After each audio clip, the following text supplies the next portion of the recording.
Il y a des millions d'années, alors qu'une bataille fait rage entre le Daikaio et un puissant individu, nous découvrons que ce dernier est assez puissant pour mettre en difficulté ses adversaires. Au premier abord, nous pouvons apercevoir que cet individu n'est pas là pour prendre le thé, et qu'il est principalement animé par une malveillance sans précédent. Tendant sa main vers une planète, nous découvrons qu'il possède en réalité la capacité de pouvoir absorber l'énergie de celle-ci pour se renforcer. Sans parler que de la planète, il peut également aspirer l'énergie vitale des êtres vivants, ainsi il condamne à mort les animaux et les plantes qui ont le malheur d'être sur son chemin. Toute cette énergie lui vient sous une forme d'orbe, de la même manière qu'un Genki-dama, et il va devoir l'avaler pour faire l'acquisition de cette nouvelle puissance. L'énergie sera si intense qu'il va dégager une puissante aura, signifiant qu'il vient d'atteindre un niveau bien supérieur à celui qu'il avait juste avant. Le Kaioshin du Sud s'est également fait la remarque, sa puissance a encore augmenté et ce n'est pas rien lorsque le Daikaioshin affirme qu'ils ne pourront pas le battre désormais. Bonjour à tous et bienvenue sur la chaîne du Capitaine. Dans cette vidéo, je vais évoquer la véritable puissance de Moro, puissant antagoniste de la saga post-Tournoi du Pouvoir dont j'ai récemment traité l'histoire. C'est parti. Comme je vous l'ai cité dès le début de cette vidéo, Moro est un être redoutablement puissant qui possède des aptitudes incroyablement avantageuses pour lui puisqu'il peut aspirer l'énergie vitale des planètes et des êtres vivants. L'un des membres de la milice galactique le nomme Moro l'astrophage, et que celui-ci a été accusé d'avoir détruit la galaxie Iragi, ainsi qu'avoir ravagé un total de 320 planètes. Oui, rien que ça. Lors de son combat contre le Daikaioshin et le Kaioshin du Sud, il a démontré l'écart inquiétant qui les sépare. Mais nos Kaioshin ne se laissent pas abattre pour autant. Le Daikaioshin atteste pouvoir lui voler sa magie avec une technique que seul lui semble être en mesure de la manipuler puisqu'elle est très risquée. C'est alors que ce dernier concentre l'entièreté de son énergie divine afin de la projeter sur Moro qui se voit être atteint par l'attaque de son adversaire. L'attaque, qui a donc été nommée le Kaikai Mator, a permis au Daikaioshin de sceller les pouvoirs magiques de Moro, le rendant donc incapable de lutter, conduisant donc à son emprisonnement. Merus, qui est un apprenti ange, nous indique que même sans sa magie, Moro reste redoutablement dangereux, qu'il devait être exécuté mais que personne n'a été capable de le faire. Ainsi, il a pris perpétuité. Pour ceux qui se le demandent, Moro est âgé de plus de 10 millions d'années. Jusqu'à maintenant, et pour le peu que nous en savons à ce stade-là, Moro semble posséder des capacités de magie lui permettant donc d'aspirer l'énergie vitale des êtres vivants. Mais aussi de pouvoir manipuler la télékinésie, il a fait s'écrouler des roches sur le Daikaioshin lors de leur affrontement, et même lorsque Sangoku tente d'apercevoir sa présence, Moro parvient lui aussi à le ressentir. Comme le dit Merus, en aspirant toute cette énergie issue des êtres vivants, l'être même de Moro est un ensemble de toutes les créatures qu'il a éliminées. Ce qui va mener nos fiers protagonistes à combattre ce nouvel antagoniste est qu'il est à la recherche des Dragon Ball, et il est donc en direction de la planète Namek accompagné de Strawberry. Oui, ce même soldat de Freezer que Zarbon pensait mort, il a certainement été ressuscité sur Namek avant de prendre la fuite. Bref, Moro est également capable de flairer la bonne qualité d'énergie, et c'est sur Sangoku qu'il va avoir une piste. Et même si Vegeta atteste que sa force de combat n'a pas l'air si élevée, il est bien loin d'imaginer à quel point ce dernier pouvait se montrer redoutable. Vegeta souhaite donc devenir le premier adversaire de Moro, en partie pour protéger les Namek de ses intentions, désirant là se racheter pour les fautes qu'il a commises par le passé. Il opte alors pour le Super Saiyan et tente de frapper Moro, mais ce dernier esquive tous ses coups sans l'ombre d'une difficulté, prouvant là qu'il n'est pas aussi faible que Vegeta le pense. N'ayant pas besoin d'en venir aux mains, Moro fait usage de sa télékinésie pour riposter et Vegeta se montrera complètement dépassé par cette capacité. Le prince a compris qu'il ne pouvait pas faire face à Moro en Super Saiyan, et c'est donc tout naturellement qu'il se transforme en Super Saiyan divin pour reprendre le combat. Et cette fois-ci, la télékinésie n'opère pas, Vegeta esquive toutes les tentatives de Moro et réussit à l'atteindre, ainsi un corps à corps plus efficace débute. Vegeta a bien évidemment repris l'avantage, mais est-ce que cela va perdurer? Eh bien difficile à dire à ce stade-là, mais nous découvrons une nouvelle aptitude de Moro puisqu'il peut tout simplement convertir l'énergie d'une planète en attaque de ki, et ce jusqu'à épuisement de l'énergie planétaire, ce qui causerait sa destruction. Ainsi, il utilise cette technique face à Vegeta et cela semble plutôt bien fonctionner. Mais est-ce que le Super Saiyan Blue aura un meilleur succès sur notre personnage du jour? Dans un premier temps, il parvient à repousser Moro, mais le vaincre est une toute autre chose, puisque celui-ci continue de gagner en force en absorbant l'énergie vitale de la planète. Même Vegeta n'a plus la possibilité de se transformer puisque Moro a tout simplement absorbé son énergie au passage, ainsi que d'autres êtres vivants résidant sur la planète Namek. Son Goku aussi d'ailleurs, il a beau tenter de venir en aide à Vegeta, il s'est fait rétamer en quelques secondes puisqu'il a lui-même perdu toute son énergie. Vous l'avez compris depuis un moment, il se renforce principalement grâce à sa capacité d'absorber de l'énergie, donc il est inutile de vous préciser qu'il peut en faire de même avec les attaques de Ki qui lui sont envoyées. Moro est devenu beaucoup trop fort pour Sangoku et Vegeta à ce niveau-là. Le prisonnier galactique ne s'est pas arrêté à leur défaite puisqu'il ira même jusqu'à absorber leur énergie vitale à eux, lui permettant d'acquérir une nouvelle forme dite en meilleur état. Malgré même l'intervention des Super Namek, Moro n'aura aucun mal à les neutraliser pour ne pas dire massacrer. Autant vous dire qu'il n'est pas prêt de se faire arrêter par qui que ce soit. Bon, pour le moment, nous savons que Moro est plus fort qu'un Super Saiyan Blue, mais jusqu'à quel niveau de puissance s'élève-t-il? Eh bien, difficile de le dire pour le moment. En revanche, il semble craindre un seul adversaire, et celui-ci est Monsieur Buu, qui est en réalité composé du Dai Kaioshin. Aucune des offensives de Moro ne parviendra à égaler le niveau de Monsieur Buu, et même en ayant transpercé son corps, cela ne sera pas suffisant à pouvoir l'atteindre. Puisqu'il ne faut surtout pas oublier que Monsieur Buu est capable de se régénérer. En fait, c'est un peu un cheat code réunissant la puissance du Dai Kaioshin et les aptitudes de Monsieur Buu. Son énergie ne diminue pas et n'est pas non plus sensible à la magie de Moro. Ainsi, il lui est impossible d'absorber l'énergie de son adversaire. En réalité, Monsieur Buu domine complètement le combat. Il affirme même que le niveau de Moro est beaucoup plus faible que le sien.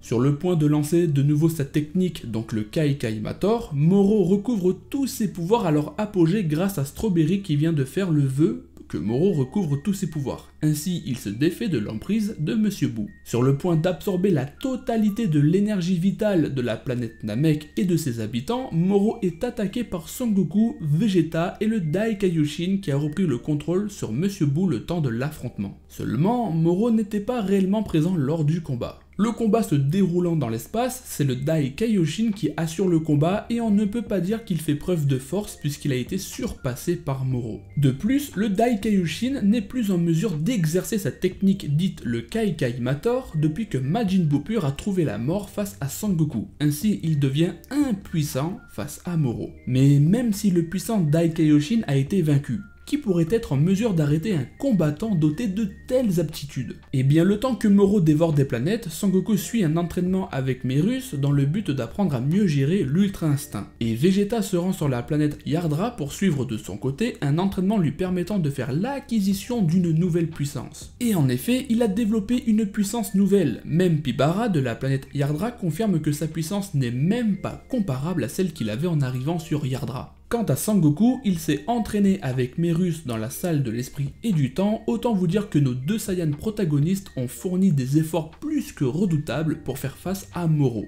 Mais la question suivante est, cela sera-t-il suffisant pour le vaincre? Avant d'en venir au combat fatidique, il faut également savoir que Moro est doté d'une capacité plus ou moins intéressante. Il peut faire don d'une puissance titanesque à quelqu'un d'autre. Sagambo se met alors à attaquer C17 et Sangohan et parvient même à leur faire mal, ce qui n'est vraiment pas rien quand on sait que Sangohan a réussi à combattre Kefla. Même en attaquant à deux, Sangohan et Piccolo n'arriveront pas à faire trembler Sagambo. Ainsi, rien ne semble pouvoir l'atteindre désormais. Mais il est temps pour Sangoku d'intervenir. Malgré la supériorité de Sangoku dans ce combat, c'est Moro qui va causer la mort de Sagambo après lui avoir donné beaucoup trop d'énergie et que son corps ne pouvait tout simplement pas encaisser. Le combat reprend et c'est Sangoku avec les prémices de l'Ultra Instinct qui va affronter Moro.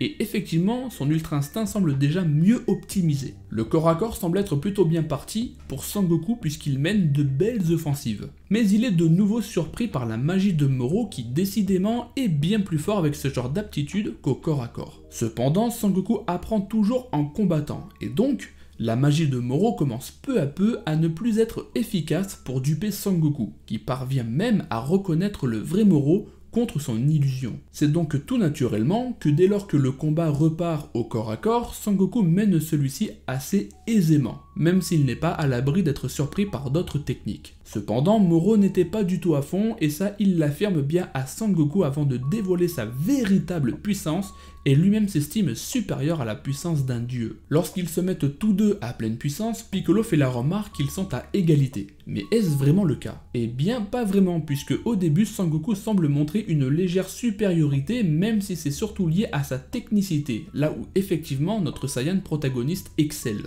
Mais plus le combat avance, et plus Moro prend l'avantage face à un adversaire qui se fatigue. La puissance de l'Ultra Instinct semble avoir moins d'effet. Même en gonflant sa puissance, Sangoku pourra porter de jolies offensives, mais il sera tout de même écarté du combat puisque son réflexe transcendantal ne tiendra pas. Il faudra donc que Vegeta prenne le relais pour offrir un peu de répit à Sangoku, mais le fier prince ne va pas servir de gain de temps puisqu'il a appris une technique efficace pour contrer Moro. En effet, même si ses attaques ne semblent pas puissantes contre Moro, Vegeta exerce en réalité une technique nommée la fission forcée de l'esprit. Cette technique consiste alors à faire que Moro recrache une bonne partie des esprits et de l'énergie vitale qu'il a dévorée, le rendant alors plus faible après chaque coup porté par Vegeta. Cependant, Moro est un être intelligent et il avait forcément prévu une alternative, prendre l'énergie vitale de Seven Tree qui s'avère être monstrueuse au vu du gain de force que Moro va obtenir. Il redevient alors comme il l'était bien avant sa rencontre avec les héros de l'univers 7 et il est même devenu plus fort qu'avant, ce qui laisse peu de chance à nos guerriers pour le vaincre. De plus, en absorbant Seven Tree, Moro fait l'acquisition de sa capacité première, copier les techniques de ceux qu'il touche. Ainsi sa combativité et sa dangerosité augmentent d'un cran. Il neutralise Vegeta en quelques secondes avant de rétamer Sangohan et Piccolo d'une facilité déconcertante. Même avec un surpuissant Kamehameha venant de Sangoku, il ne subira que très peu de dégâts, puisqu'il peut se régénérer grâce à Piccolo. Moro écarte donc Sangoku avec son attaque fétiche, passée à travers son adversaire. En effet, Moro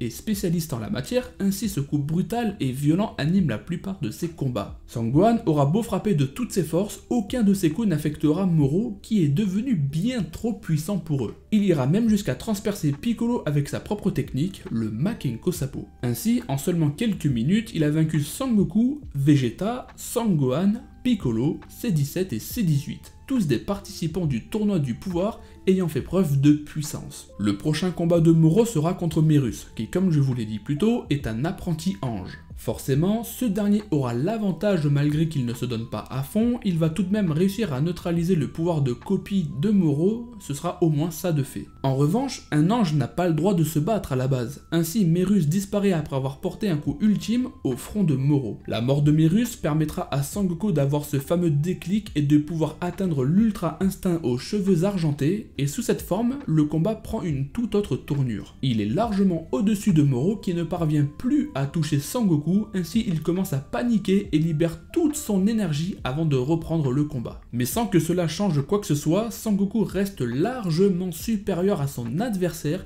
qui ne sait plus quoi faire. Il est affaibli et constate la supériorité de Sangoku. Même lorsqu'il s'énerve à son max, notre Saiyan ne bronche pas et continue de le dominer de manière presque effrayante. C'est comme s'il était devenu un véritable dieu aux allures calmes et paisibles. Moro avale donc un haricot magique. Or, ce rétablissement ne lui permettra pas de prendre l'avantage non plus, puisqu'il se brise la main sur le corps de Sangoku qui n'a même pas essayé de se défendre. Mais comme je vous l'ai dit, Moro est un être intelligent. Il se souvient donc avoir touché Merus avant que celui-ci ne lui coupe la main.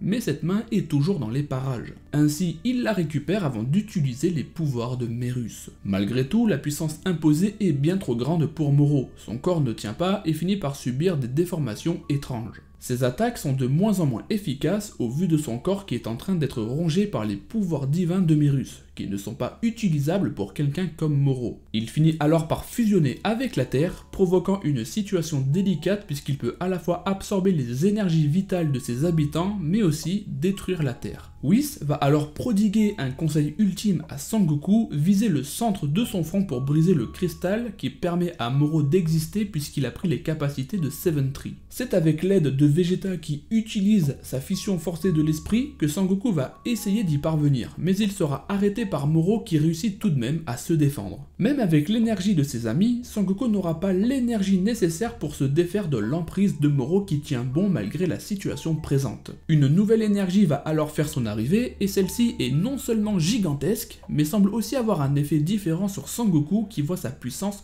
lui revenir. Son ultra instinct devient donc colossal et lui permet d'utiliser une sorte de forme astrale pour permettre de contenir Moro le temps qu'il lui brise le noyau. Et comme nous pouvons le découvrir, cette fabuleuse énergie vient directement de Oob, qui n'est autre que la réincarnation du terrible Majin Buu. C'est avec grand succès que Sangoku libère la Terre de l'emprise de Moro et qu'il libère au passage la galaxie de la menace que représentait cet adversaire aussi coriace que puissant. Je vous remercie d'avoir regardé cette vidéo, j'espère sincèrement que le récit de ce sujet vous a plu également, et si c'est le cas comme d'habitude, n'hésitez pas à vous abonner. Laissez un petit commentaire également, ça permet de soutenir la chaîne, et moi je vous dis à très vite sur la chaîne Captain Barbu.